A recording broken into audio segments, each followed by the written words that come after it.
दोस्तों नमस्कार। आज बात हमारे पड़ोसी मुल्क पाकिस्तान की, जहां पिछले कई दिनों से कुछ ऐसा पक रहा है जिसने पूरे दक्षिण एशिया और भारतीय सुरक्षा एजेंसियों के कान खड़े कर दिए हैं।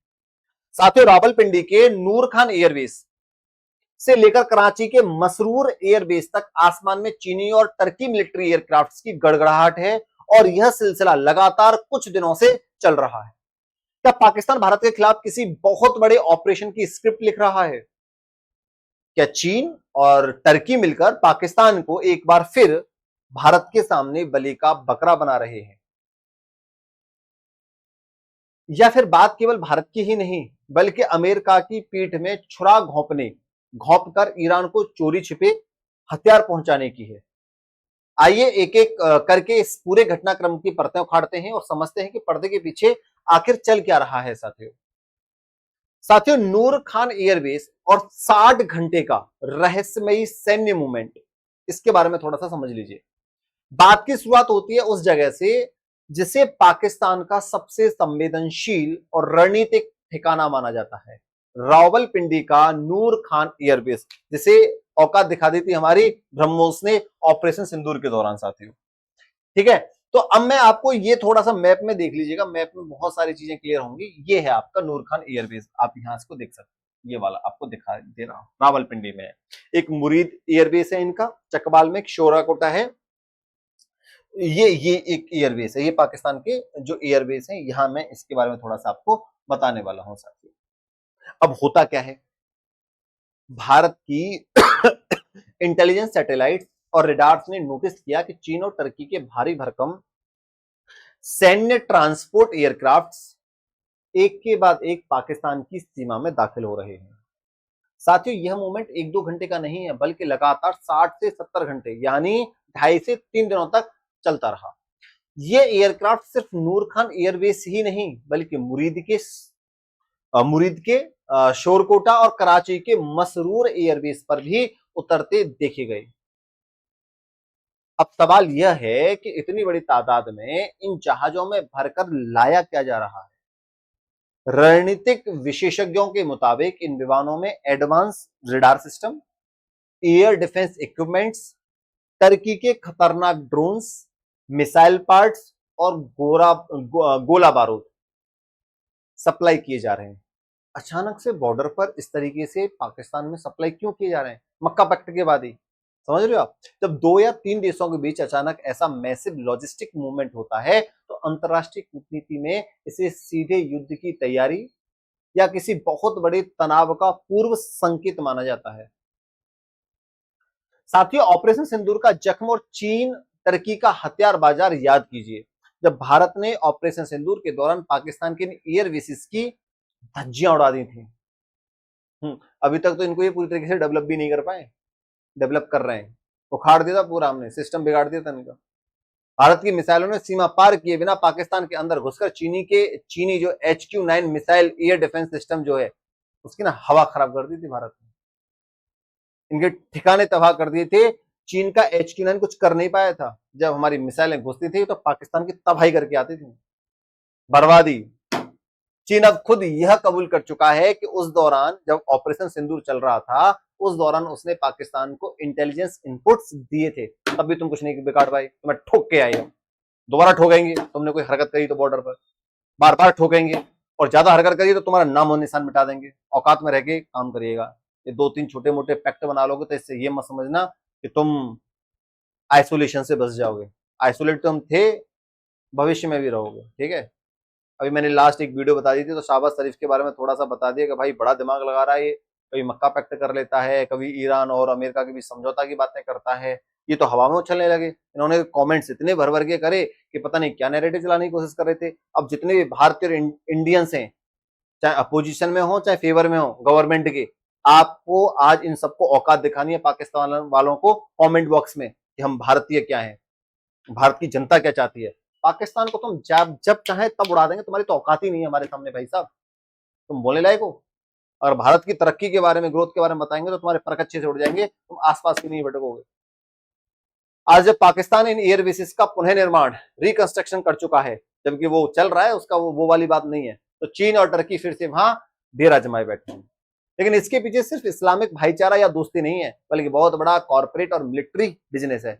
इसको पीटेंगे, इसको इसके साथ सब बिजनेस करेंगे, इसको लूटेंगे। इसको पता है ये जो है टर्की इसको बेचेगा अपना माल, चाइना इसको अपना माल बेचेगा, इसे कर्ज में डुबोएंगे और इसको खरीद लेंगे। जैसे कोई आदमी गरीब होता है और उसमें अकल होती नहीं है, जैसे पाकिस्तान में अकल नहीं है, तो वो अपनी जमीन जायदाद गिरवी रख देता है, अपने सामान बेचता है, तुम जैसे कहोगे हम वैसे चलो, तो ऐसे चलता है। अभी अगर इसके रक्षा बजट की बात करें तो 18% का उछाल है इसके रक्षा बजट में, देखोगे तो ये है इसका मतलब, देख रहे हो। खाने के लिए रोटी नहीं है, लेकिन रक्षा बजट में पूरा बढ़ोतरी करेंगे। पेट्रोल मिलेगी 400 रुपए किलो, 400 रुपए लीटर, मतलब रक्षा बजट में 18% का उछाल है। कंगाली के कगार पर खड़े पाकिस्तान ने हाल ही में अपने डिफेंस बजट में 18% का भारी भरकम इजाफा किया है। समझ रहे हो, ये इनकी औकात है। टर्की के जो ड्रिप इरिगेशन जो बिजनेस है उसको समझोगे। जो टर्की है ना, अपनी खस्ता हालत जो जो उसकी एकदम बिल्कुल क्या ही बोलूं, इतनी बेकार उसकी अर्थव्यवस्था को वो उभारना चाहता है। अब उभारने के लिए उसको मिल गया ना मार्केट, पाकिस्तान, ठीक है। तो वाई रातारा ड्रोन्स और 5th जनरेशन कान फाइटर जेट्स को बेचने का बाजार ढूंढ रहा है। पाकिस्तान उसके लिए एक ऐसा खरीदार है जो जनता को भूखा रखकर भी हथियार खरीदता है। टर्की के 200 से अधिक इंजीनियर्स इस समय पाकिस्तान के साथ मिलकर काम कर रहे हैं। देख रहे हो यहाँ, तो पाकिस्तान का विरोधाभास, देश कंगाली के कगार पर, लेकिन रक्षा बजट में 18% की भारी उछाल। जनता भूखी है पर हथियारों की खरीद जारी है। टर्की का बिजनेस क्या है, खास्ता हाल है इनकी अर्थव्यवस्था को बचाने के लिए ड्रोन्स और कान फाइटर जेट्स की बिक्री, 200 से अधिक इंजीनियर्स पाकिस्तान में तैनात, ये है इनका मामला, समझ गए। तो ये इसका यूज करेंगे, ये करवाएगा यूज। अब चीन अपनी सबमरीन बेच रहा है, इसको बेटा ले तू खरीद। तो पाकिस्तान ने क्या करा है, अपनी नौसेना को मजबूत करने के लिए चीन से हंगोर क्लास की 8 नई सबमरीन ले रहा है। 5 सबमरीन उसके पास पहले से हैं। 2028 तक पाकिस्तान के पास 13 सबमरीन होंगी। सोचने वाली बात यह है कि पाकिस्तान के पास भारत की तुलना में बेहद छोटा समुद्री तट है, कोस्टल जो लाइन होती है, फिर भी 13 सबमरीन एकत्रित करना यह साफ दर्शाता है कि वह अब अरब सागर में भारत की घेराबंदी का प्लान बना रहा है, जबकि वो कभी पास नहीं हो पाएगा। अबे भारत तुझे बहुत ठोकेगा भाई, तू सुधर जा। ये तेरा इतना सा एरिया और तू भारत जैसे जो जो जो शेर है, जो टाइगर है, तो उसके लिए कुछ सोच रहा है, तुझे बहुत पीटेंगे, तुझे पहले भी बहुत पीटा, तुझे दोबारा बहुत पीटेंगे। ये पाकिस्तान है, यहाँ सबमरीन खड़ा है, तू देख रहा भारत जहां से चाहेगा वहां से घुस के मारेगा। ईरान में भी तो हम अपना बेस बना रहे हैं, चावारपुर में। दिक्कत समस्या आ रही है, आने दो। पर तेरा तो यहाँ से ये जो जो तू स्टीपैक निकाल रहा था इसके साथ, तेरा तो वही पास नहीं हो पा रहा है। बलूचिस्तान वालों ने मार मार के भगा दिया चीनी इंजीनियर्स वर्कर को, तुम्हारी फौज को। अरे तुम्हें कुछ दम है तो बलूचिस्तान के लोगों से अपने इस सीपैक को बचा लो, ग्वादर पोर्ट को बचा लो, नहीं बचा पा रहे हो। तुम बात कर रहे हो सबमरीन खरीद रहे हो चीन से, चीन तुमसे अपना कर्ज मांग रहा है, तुम फिर भी दोनों भाई भाई बने फिर रहे हो, एक दूसरे में घुसे रहते हो चीन और पाकिस्तान। तो लालच है ना, चाइना बेचेगा ना उसको हथियार, पाकिस्तान खरीदेगा। ये तो लल्लू है, बच्चा है छोटा सा, और छोटा बच्चों को तो जैसी बुद्धि डालोगे वैसे काम करेगा। इसका अंदरूनी संकट पता है तुम्हें, इसका अंदरूनी संकट क्या है। जनरल जो आसिम मुनीर का जो पावर गेम है उसको भी समझ लो। ये आसिम मुनीर तो इनको बर्बाद करके जाएगा, ये इनको खा जाएगा आसिम मुनीर, समझ रहे हो। जनरल आसिम मुनीर का पावर गेम, ये लालची आदमी है, बहुत बड़ा लालची आदमी है। पाकिस्तान इस वक्त युद्ध या तनाव का माहौल क्यों बनाना चाहता है पता है तुम्हें। सारा गेम इनका चलता है जो टॉप लेवल पर बैठे हुए हैं। इसका असली जवाब इस्लामाबाद और रावलपिंडी के राजनीतिक गलियारों में छिपा है।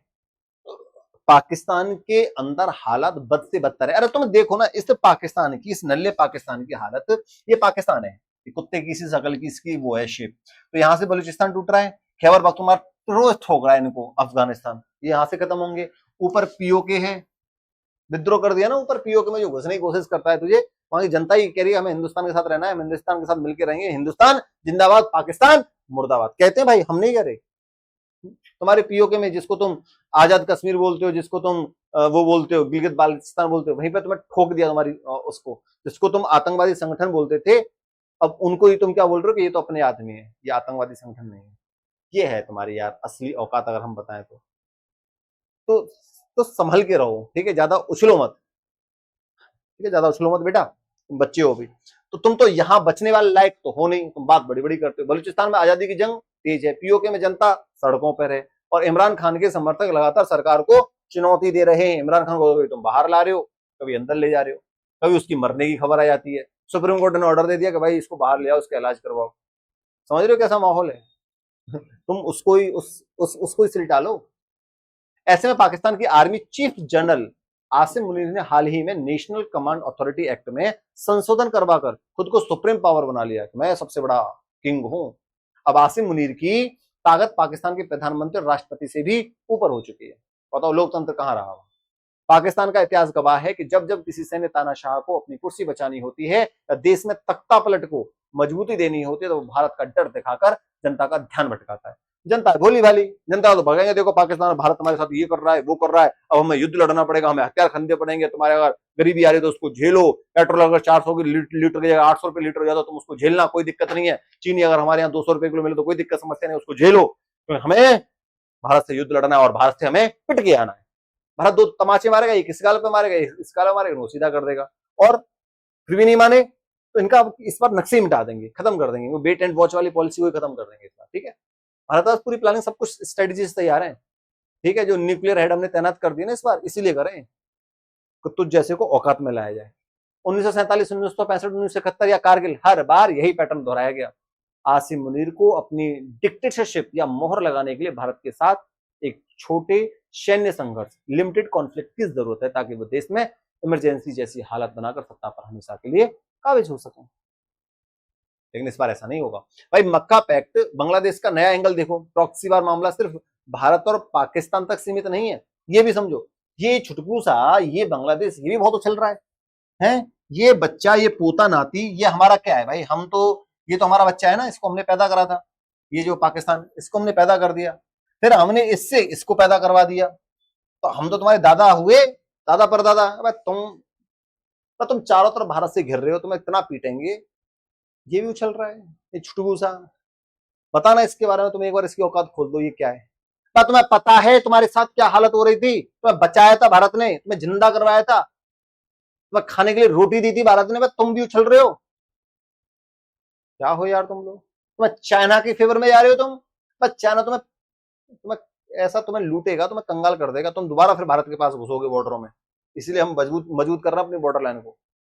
तुम जब पिटो किसी से तो हमारे पास ना हो सरेंडर लेने के लिए। हाल ही में टर्की, सऊदी अरब और पाकिस्तान के बीच मक्का पैक्ट नाम का एक रक्षा समझौता हुआ। चौंकाने वाली खबर यह है कि शेख हसीना के हटने के बाद बांग्लादेश का नया ढांचा और उसकी खुफिया एजेंसी भी इस मक्का पैक्ट के संपर्क में है। अगर बांग्लादेश इस गठबंधन की तरफ झुकता है तो भारत के लिए पूर्व और पश्चिम दोनों तरफ से सुरक्षा चुनौतियां खड़ी करने की कोशिश की जाएगी। हालांकि भारत ने भी अपनी कूटनीतिक चालें चलना शुरू कर दी हैं और बांग्लादेश पर कड़ा आर्थिक व रणनीतिक दबाव बनाए हुए। अब इसको तो पटक पटक के मारेंगे, इनको सबको मारेंगे यार। चाइना जैसे की तो हालत खराब कर रखी है, वो हमारे अरुणाचल प्रदेश में घुसने की कोशिश कर रहा है, हमने नाम चेंज करके उनकी हालत खराब कर रखी है। यहाँ 2000 किलोमीटर का चौड़ा रास्ता बना रहे हैं, इस चिकन नेक को तुम तोड़ने की कोशिश कर रहे हो। यहाँ हमारी रेलवे टनल बन रही है कि हमेशा 24 घंटे 12 महीने हर मौसम में, तूफान हो, आंधी हो, बर्फ गिरे, सेना का जो कनेक्टिविटी है, सप्लाई चेन है, वो कभी ब्रेक ही ना हो। समझ रहे? एक कोने से उस कोने तक हमारी फोर्सेस तुरंत पहुंच जाए चुटकी बजाते ही। तुम्हें ठोकेंगे, बहुत ठोकेंगे। तो भारत को हल्के में क्यों ले रहे हो? ये तो बच्चे हैं। चाइना जैसे की हालत खराब कर रखी है। अभी जा तो रहे हमारे अजीत डोभाल जी सीमा विवाद को सुलटाने के लिए चाइना से, या तो सुलट जाएगा, नहीं सुलटेगा तो तिब्बत का पता है ना, तिब्बत कब्जा करके बैठे हो हैं। और तिब्बत की सीटीए कहां से चल रही है? यूएस में बिल आ रहा है तिब्बत की आजादी को लेके। चाइना के लिए बहुत बड़ा प्लान है। तो पाकिस्तान यह अच्छी तरह जानता है कि वो सीधी जंग में भारत के सामने 48 घंटे भी नहीं टिक सकता है। इसलिए वो शहजाद भट्टी नेटवर्क जैसे आतंकी ढांचों के फिर से एक्टिव कर रहा है। पाकिस्तान की योजना भारत के अंदर बड़ा आतंकी हमला करवाकर भारत को जवाबी कार्रवाई के लिए उकसाने की नहीं है, ताकि बाद में वो चीन और टर्की से मिले नए एयर डिफेंस उपकरणों का इस्तेमाल करके अंतरराष्ट्रीय मंच पर विक्टिम कार्ड खेल सके। अच्छा, यहां तो मैं थोड़ा सा अमेरिका की एंट्री दिखा रहा हूं। अभी तुमने पता है अमेरिका के साथ क्या हुआ? ये मक्का पैक्ट था जो मैंने अभी आपको बताया साथियों। अब यहां सबसे ज्यादा जो दिक्कत समस्या है भाई साहब, वो है अमेरिका। अमेरिका को पता लग गया कि पाकिस्तान तो भाई बड़ा चालाक बनने की कोशिश कर रहा है, कभी हमारा समझौता करवाता है, कभी मक्का पैक्ट कर रहा है, और मुझसे पूछ भी ना इसकी इतनी औकात इस पाकिस्तान की, इसको इसकी औकात दिखाएंगे कश्मीर के मुद्दे में बोलकर। तो इन्होंने अपने एक उसको भेज दिया हमारे यहाँ कि कश्मीर भारत का अभिन्न अंग है, ये बोला गया। क्या नाम है यार उसका, मैं नाम भूल रहा हूँ अभी, यहाँ कहीं लिख रहा है, नहीं लिख रहा। कश्मीर भारत का अभिन्न अंग है और हम अमेरिका से केवल टूरिज्म बढ़ाने पर बात कर रहे हैं। ये अमर अब्दुल्ला ने बोला है। अभी पाकिस्तान अरे यार कौन आया था, जो भी आया था, मैं नाम भूल रहा हूँ उसका, अमेरिका का जो आया था, कौन था यार, वो उसका नाम क्या था, मैं नाम भूल रहा हूँ, उसको याद नहीं आ रहा, जैसे नाम आएगा तो मैं बताऊंगा। तो उसने बोल दिया, अमेरिका की तरफ से बुलवाया गया है स्पेशली, भैया कश्मीर तो भारत का अभिन्न अंग है। पाकिस्तान को मिर्ची लग गई है, ऐसे कैसे बोल सकता अमेरिका। तो अमेरिका की जो एंट्री है उसको समझो। कश्मीर का दौरा और ट्रंप की सख्त चेतावनी, इस पूरे घटनाक्रम में अमेरिका का रुख सबसे दिलचस्प और पाकिस्तान के लिए सबसे बड़ा झटका साबित हो रहा है। अमेरिका, उसका नाम वो था, गौर करके था, है ना, सरगई गौर करके नाम था उसका। हाँ, तो एक अमेरिकी राजदूत था जो कश्मीर का दौरा करने आए। भारत में जो अमेरिकी राजदूत थे सरगई गौर ने हाल ही में जम्मू कश्मीर का दौरा किया और मुख्यमंत्री, हम वो अमित शाह से भी मिले, ठीक है, और वो अमर अब्दुल्ला साहब से भी मिले कश्मीर में जाके। तो अमर अब्दुल्ला से मुलाकात की। अमर अब्दुल्ला ने दो टूक शब्दों में दुनिया को संदेश दिया कि कश्मीर भारत का अभिन्न अंग है और हम अमेरिका से केवल टूरिज्म बढ़ाने पर बात कर रहे हैं। अमेरिका द्वारा कश्मीर में अपने नागरिकों के लिए ट्रेवल एडवाइजरी में ढील देना पाकिस्तान के पेट में दर्द पैदा कर गया, जिसके बाद पाकिस्तान ने अमेरिकी एम्बेसडर को बुलाकर अपना विरोध डिमार्के दर्ज कराया। समझ में आ गई? तो ये समझ रहे हो आप? तो गौर ने जो बयान दिया उससे पाकिस्तान की हालत खराब हो गई। ऐसे कैसे बोल सकते हैं अमेरिका वाले कि कश्मीर भारत का अभिन्न अंग। अच्छा, इनका ईरान कनेक्शन जो है उसको लेके भी ये भड़का हुआ है। कौन? अमेरिका। अमेरिका इस बात से वाकिफ है कि पाकिस्तान इतिहास में भी अमेरिका को धोखा देकर अपने नूर खान एयरबेस पर ईरान के विमान छुपा चुका है। आशंका यह भी है कि चीन और तुर्की से आए ये हथियार वाया पाकिस्तान ईरान तक पहुंचाए जा रहे हैं ताकि वे अमेरिका और इजराइल का मुकाबला कर सके। इसी को देखते हुए अमेरिकी राष्ट्रपति डोनाल्ड ट्रंप ने साफ चेतावनी दी है कि जो भी देश ईरान की प्रत्यक्ष या अप्रत्यक्ष मदद करेगा, डायरेक्ट या इनडायरेक्ट, उस पर अब तक के सबसे सख्त प्रतिबंध सेक्शंस लगाए जाएंगे। बात समझ में आ गई? तो इनकी हालत खराब कर दी भाई साहब। यहां से ये प्लान कर रहे हैं कि भाई हम यहां से ईरान को, और ईरान तो सबसे बड़ा दुश्मन है इस वक्त अमेरिका का, ठीक है। एक दिन आसिम मुनीर उसकी गोद में जाके भी बैठा था, है डोनाल्ड ट्रंप की में। इनका कोई सालों का वो है ही नहीं, क्या बोले इनके बारे में, कुछ नहीं मतलब। अब भारत की जो रुख रहता है ना, वेट एंड वॉच या करारा जवाब, वो थोड़ा सा सुन लीजिए। साथ ही चीन, तुर्की और पाकिस्तान की तिगड़ी के सामने भारत बिल्कुल शांत लेकिन पूरी तरह मुस्तैद है। भारतीय वायुसेना हो, हमारी नौसेना हो या खुफिया एजेंसी रॉ व आईबी, पाकिस्तान के एक एक एयरबेस पर 24 घंटे सैटेलाइट से नजर रखे हुए हैं। भारत जानता है कि पाकिस्तान इस समय आर्थिक तंगी, राजनीतिक अस्थिरता और अंदरूनी गृह युद्ध से जूझ रहा है। तुर्की और चीन के 60 से 70 घंटे के सैन्य ऑपरेशन से पाकिस्तान अपने आवाम को भले ही मुगालते में रख ले, लेकिन भारतीय सेना किसी भी हिमाकत का जवाब उसी की भाषा में देने के लिए पूरी तरह तैयार है। पाकिस्तान चाहे चीन से सबमरीन ले आए या तुर्की से ड्रोन्स, भारत की डिफेंस डॉक्ट्रिन अब बदल चुकी है। अब जवाब सिर्फ सीमाओं पर नहीं बल्कि सीधा हमले के स्रोत पर दिया जाएगा। आगे इस मामले में क्या नया मोड़ आता है, इस पर हमारी पैनी नजर बनी रहेगी। लेकिन आप सभी लोगों से एक उम्मीद है कि आप अपना व्यू ऑफ पॉइंट जरूर रखिएगा, जो भी आपका हो, जो भी आपका पक्ष हो। लेकिन पाकिस्तान वालों को एक बार वो दिखा देना कि जो कमेंट्स करते हो जिस तरीके से, तो हमारी जो भारतीय जनता है वो तुम्हें कैसे कैसे जवाब दे सकती है। चैनल को सब्सक्राइब भी जरूर कर लीजिएगा। आज के लिए इतना ही, धन्यवाद साथ।